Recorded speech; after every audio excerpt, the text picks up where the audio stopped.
Good morning dear student, কেমন আছো সবাই? আলহামদুলিল্লাহ, নিশ্চয়ই ভালো আছো। অনলাইন ক্লাসে তোমাদের স্বাগতম। আজকে তোমাদের 8 নং ক্লাস হচ্ছে, ঠিক আছে? আমরা কত নম্বর অধ্যায় পড়ছিলাম? 3rd অধ্যায়। অধ্যায়ের নাম কি ছিল? যুক্তির উপাদান। আমরা অলরেডি শব্দ, পদ, পদ শব্দের পার্থক্য বিশেষ করে এসেছি, বাক্য, যুক্তি বাক্য। এখন আমরা কি পড়ছিলাম? পদের ব্যক্তার্থ এবং জাতর্থ। আমরা একটু স্মরণ করে দেখি পদের ব্যক্তার্থ এবং জাতর্থ বলতে কী বুঝি। পদের ব্যক্তার্থ হচ্ছে একটি পদের পরিমাণগত দিক এবং জাতর্থ হচ্ছে পদের গুণগত দিক। কী গুণ? আবশ্যিক এবং প্রয়োজনীয় গুণ। যেমন ধরো, মানুষ পদের ব্যক্তার্থ হচ্ছে কি? সব মানুষ। এবং মানুষ পদের জাতর্থ হচ্ছে কি? জৈববৃত্তি ও বুদ্ধিবৃত্তি। এখন কোশ্চেন করতে পারো, মিস এত গুণ আছে কিন্তু জৈববৃত্তি এবং বুদ্ধিবৃত্তি কেন? আমি আবারও বলছি, অত্যাবশ্যকীয় এবং প্রয়োজনীয় বা আবশ্যকীয় যে গুণ সেটাই হচ্ছে জাতর্থ। পদের ব্যক্তার্থ এবং জাতর্থের মধ্যে একটি সম্পর্ক আছে, যে সম্পর্কটি হচ্ছে কি? বিপরীতমুখী। আমরা অলরেডি পড়েছি, যদি ব্যক্তার্থ বাড়ে তাহলে জাতর্থ কমে। 1 নম্বর নিয়মটার বিপরীত হচ্ছে 4 এবং 2-এর বিপরীত হচ্ছে 3। এভাবে করে আমি তোমাদেরকে বিশ্লেষণ করে দেখিয়ে দিয়েছি। তোমরা 3rd নাম্বার অধ্যায়ে এগুলো সব পাবে। আমি লাস্ট তোমাদের যেটা দেখিয়েছিলাম, চিত্র সহকারে তোমাদের যে হ্রাসবৃদ্ধির নিয়মটা আছে সেটা তুমি চিত্রের মাধ্যমে দেখাবে। তুমি যখন চিত্র আঁকবে, তোমাদের পেজ নাম্বারটা বলেছে, পেজ হচ্ছে 74। তুমি যখন চিত্রটা আঁকবে, দুটো চিত্র একই সাথে আঁকবে এবং অবশ্যই কাটা কম্পাস ইউজ করবে। দেখো, এখানে লিখলে 1 নং চিত্র, 1 নং দিয়ে তুমি লিখলে, যদিও বইটাতে দেওয়া নেই, ব্যক্তার্থের দিক থেকে, ব্যক্তার্থের দিক থেকে, এটা তুমি লিখলে ব্যক্তার্থের দিক থেকে। তুমি এটাতে লিখলে 2 নং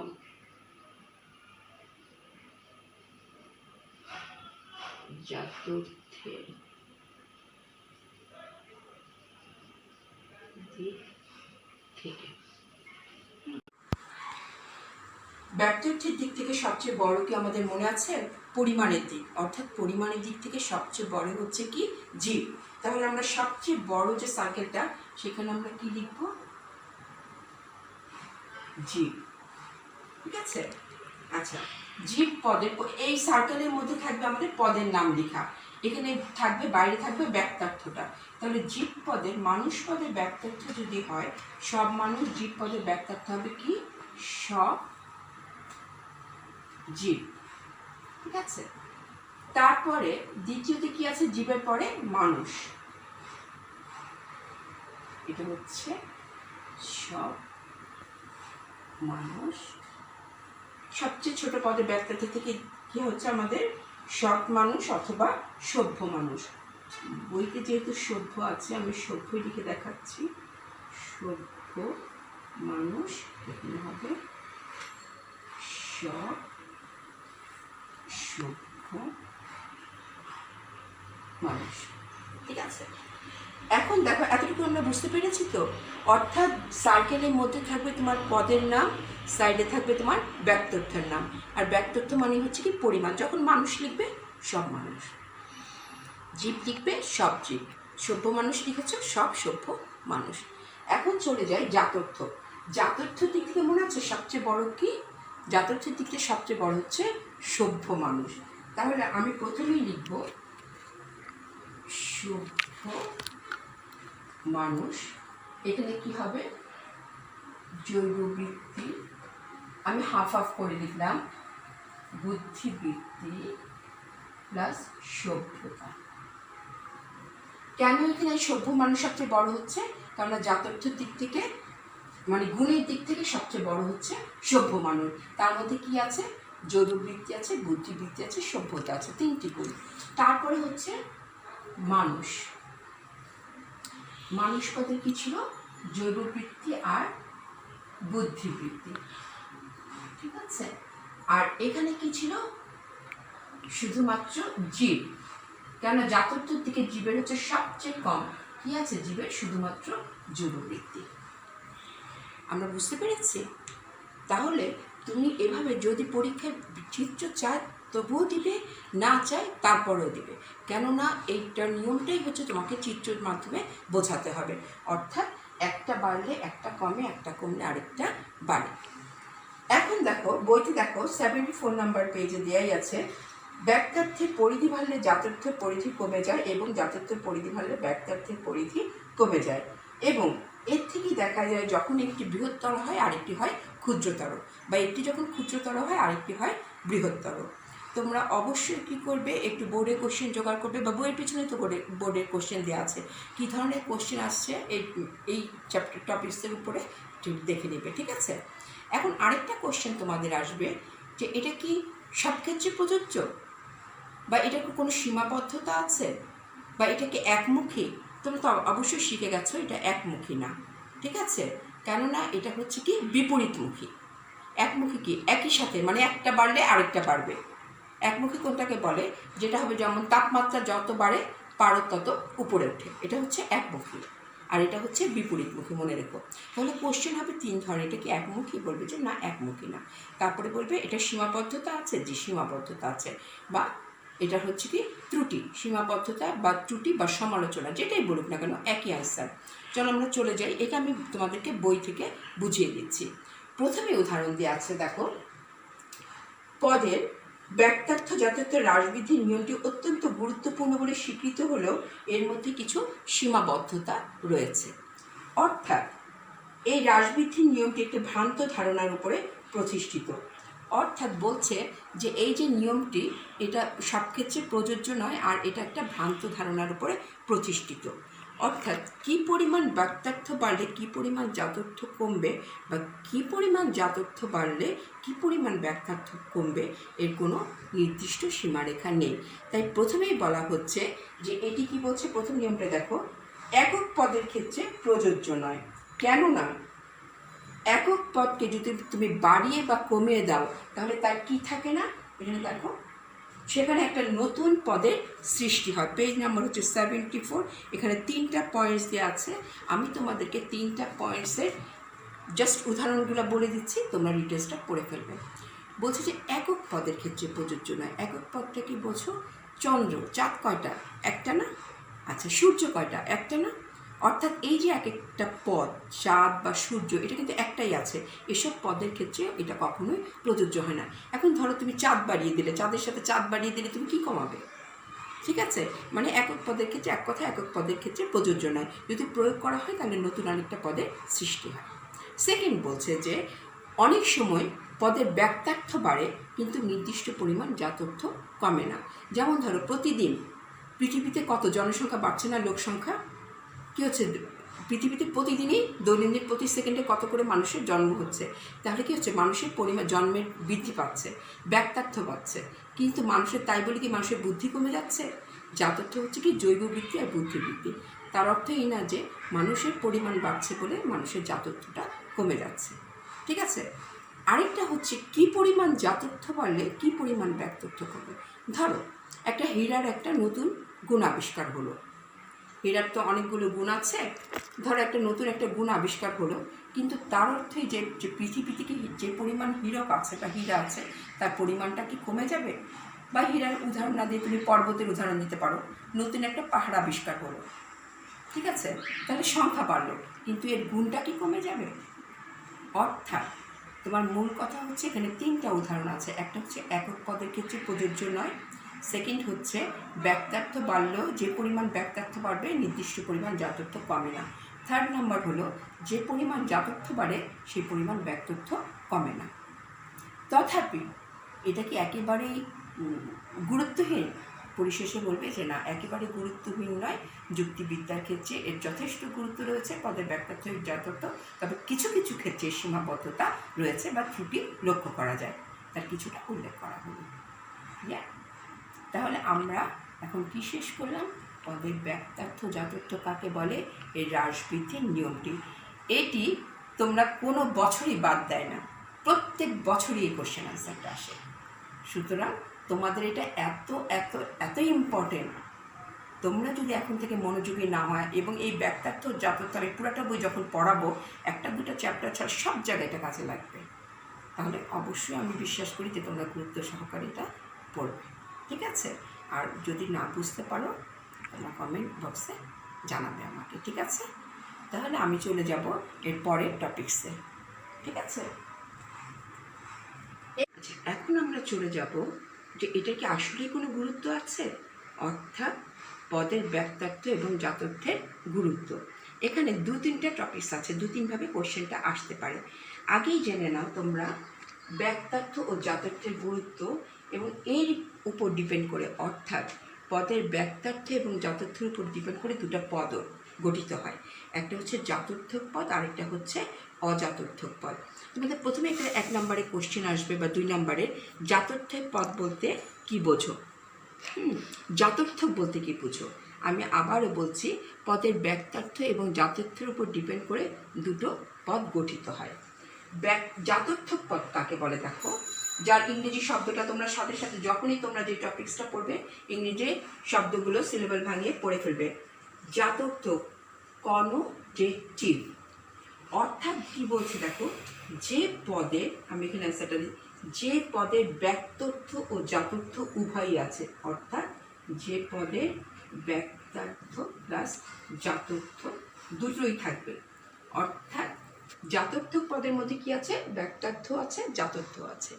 এভাবে করে পড়বে, তাহলে তোমাদের এমসিকিউ ভুল হবে না, সৃজনশীলের 1 নম্বর অ্যান্সারও ভুল হবে না। জাতর্থক পদ কাকে বলে? যে পদের মধ্যে ব্যাক্তার্থ এবং জাতর্থ উভয় থাকে, অর্থাৎ পরিমাণও আছে, গুণও আছে। অজাতর্থক পদ কাকে বলে? যে পদের হয় ব্যাক্তার্থ অথবা জাতর্থ, অর্থাৎ দুটো একসাথে নেই, দুটোর মধ্যে যে কোনো একটা থাকবে, হয় ব্যাক্তার্থ থাকবে, না হয় কি থাকবে? জাতর্থ থাকবে। তাকে কি পদ বলে? অজাতর্থক পদ বলে। কখনো ব্যাক্তার্থ থাকতে পারে, কখনো জাতর্থ থাকতে পারে। তাহলে দুটো কোশ্চেন অ্যান্সার এখন শিখলে। কিসের উপর ডিপেন্ড করে গড়ে ওঠে? পদের ব্যাক্তার্থ এবং জাতর্থের উপর ডিপেন্ড করে দুটো পদ গঠিত হয়। একটা হচ্ছে জাতর্থক পদ, যেটার মধ্যে ব্যাক্তার্থ ও জাতর্থ উভয় থাকে। যেমন মানুষের মধ্যে কি আছে? ব্যাক্তার্থ আছে, জাতর্থ আছে। আর আরেকটা হচ্ছে দুটোর যে কোনো একটি থাকবে, হয় ব্যাক্তার্থ থাকবে, না হয় জাতর্থ থাকবে। যেমন রহিম। এখন একটা কোশ্চেন হবে তোমাদের, গুণবাচক পদ কাকে বলে? বা স্বকীয় নাম, কোশ্চেনটা হবে এরকম, স্বকীয় নামবাচক পদগুলোকে জাতর্থ না অজাতর্থ? স্বকীয় নামবাচক পদ হচ্ছে কি কি দেখো, সততা, এখানে রহিম একটা আছে, আর এটা হচ্ছে সততা, সাদাত্ব, গোলত্ব। এখন তুমি দেখো সততা কাকে বলি? যার মধ্যে সদ্গুণ আছে তাকে তো সততা বলি, সৎ বলি, তাই তো? আর যার মধ্যে সাদাত্ব কি জিনিস?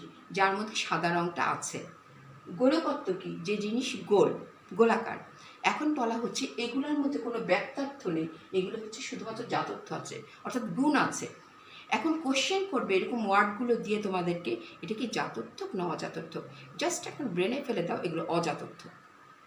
এক কথায় কি বলবে? অজাতর্থক। তারপর আমি বিশ্লেষণ করছি। ঠিক আছে? স্বকীয় নামবাচক পদগুলো হচ্ছে অজাতর্থ।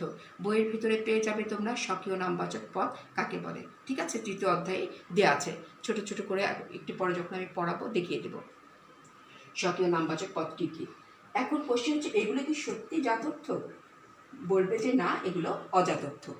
কেন অজাতর্থক? দেখো, এ নিয়ে যুক্তিবিদদের মধ্যে মতভেদ আছে। যুক্তিবিদ ব্র্যাডলি জেভস বলছেন যে এটা হচ্ছে কি জাতর্থ, স্বকীয় নামবাচক পদগুলো অজাতর্থক নয়। কেন নয়? কেননা যখন আমরা কোনো কিছুর নাম রাখি তখন আমরা কি করি? তখন আমরা সেটাকে সেই জিনিসটা বোঝার জন্যই আমরা এই নামটা রাখি। যেমন ধরো, আমরা যখন কাউকে রহিমা বলি বা হনুফা বলি বা হানিফা বলি, তখন রহিমা বললেই ধরো কী হয়? একটা মেয়ের মুখ ভেসে আসে। কিন্তু যখন আমরা বলি যে রহিম, তখন একটা কি ছেলের মুখ ভেসে আসে। এই যে রহিমা এবং রহিম, তাহলে এই যে দুইটা নামের মধ্যে ছোট্ট একটা আকারের পার্থক্য, তাহলে কি আমরা বুঝতে পারছি না যে রহিম দ্বারা একটা ছেলে বোঝাচ্ছে এবং রহিমা দ্বারা একটা মেয়ে বোঝাচ্ছে? তাহলে বলছে যে এই পদগুলো শুধুমাত্র অজাতর্থক নয়। কেননা এগুলো জাতর্থক। এটা কে বলছে? ব্র্যাডলি বলছে, জেভন্স বলছে, এবং জেভন্সকে সমর্থন করছে ব্র্যাডলি।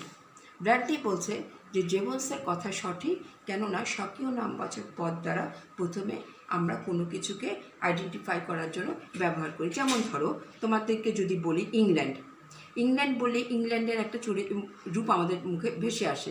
নিশ্চয়ই আমরা ইংল্যান্ড বলে নিশ্চয়ই বাংলাদেশের কথা চিন্তা করব না, কিন্তু বা তোমাকে যখন বলা হয় কক্সবাজার, কক্সবাজার যখন শব্দটাই ব্যবহার করছে তখন তোমার সামনে গিয়ে একটা সমুদ্র সৈকত ভেসে আসছে, নিশ্চয়ই একটা পাহাড়ের চিত্র আসবে না। তাহলে এই যে শব্দগুলো বলছি, এই যে স্বকীয় নামবাচক পদ, এগুলো একেবারে অজাতর্থক নয়, এগুলো হচ্ছে জাতর্থক। কার মতে? প্রথম হচ্ছে জেভন্স, তার মধ্যে তাকে সমর্থন করছে কি? ব্র্যাডলি, পিকে রায়, বিভিন্ন যুক্তি। আমরা কি পড়ছিলাম?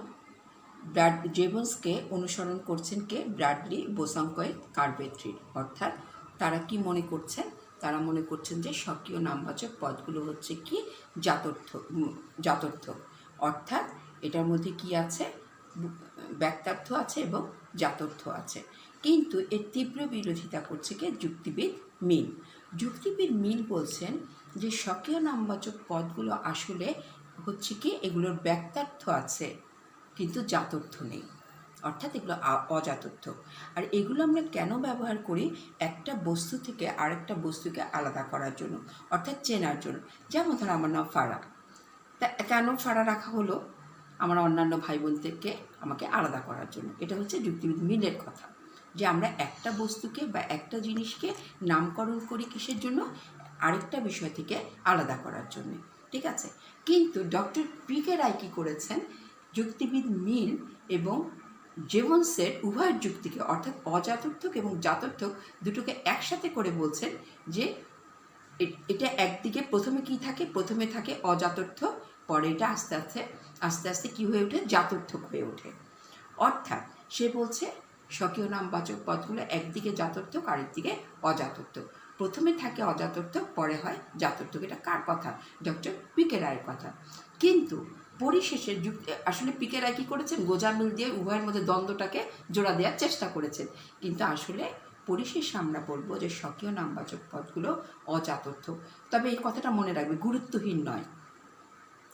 অবশ্যই পদগুলোর একটা গুরুত্ব আছে, কিন্তু এগুলো হচ্ছে অজাতর্থক। অর্থাৎ এগুলো শুধুমাত্র কখনো কখনো ব্যক্তার্থ থাকে, কখনো কখনো জাতর্থ থাকে। অর্থাৎ আমরা শেষ পর্যন্ত কাকে মেনে নিব? যুক্তিবিদ মিলকে। তবে আমরা একেবারে জেভন্সকে অস্বীকার করব না, ব্র্যাডলিকে অস্বীকার করব না। এগুলোর অবশ্যই একটা গুরুত্ব আছে। তোমরা 74 নাম্বার পেজে ডিটেলস এগুলো পড়বে। কোশ্চেন অ্যান্সারটা কিন্তু একবারে পুরোটা আসবে না, এটা এক একটা অংশ আসবে। প্রথমেই বলবে যে জাতর্থক এবং অজাতর্থক পদ কাকে বলে, এতটুকু তো আমাদের হয়ে গিয়েছে। তারপরে দেখবে প্রত্যেকটা প্যারা করে দেওয়া আছে। একদিকে জেভন্সের কথা, আরেকদিকে ব্র্যাডলি, বোসাঙ্কয়েট এবং কারভেট্রিদের কথা, অর্থাৎ তারা যে সমর্থন করেছেন। তারপরে তাতে আছে যুক্তিবিদ মিলের কথা, এবং পরিশেষে আছে পিকে রায়ের কথা, অর্থাৎ গোজামিল দিয়ে যে উনি বলেছেন। কিন্তু আমরা পিকে রায়কে মেনে নিব না। ঠিক আছে, আমরা লাস্টে বলবো স্বকীয় নামবাচক পদগুলো এক কথায় হচ্ছে অজাতর্থ, তবে অর্থহীন নয়। ক্লিয়ার? তাহলে আমরা এটা ভাগ করে, অনেক দিন সময় লাগবে, কোনো সমস্যা নেই, ভাগ করে পড়ে ফেলবে। ঠিক আছে, তবে আমাদের গুরুত্বপূর্ণ অ্যান্সার কিন্তু হচ্ছে ব্যক্তার্থ জাতর্থ কাকে বলে এবং এর হ্রাস বৃদ্ধি নিয়ম।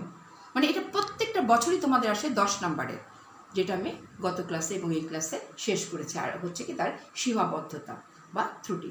ক্লিয়ার? তাহলে আজকে আমরা এ পর্যন্তই। নেক্সট ক্লাসে আমি তোমাদেরকে পরের টপিকসটুকু পড়াবো। ভালো থাকো সবাই, আল্লাহ হাফেজ।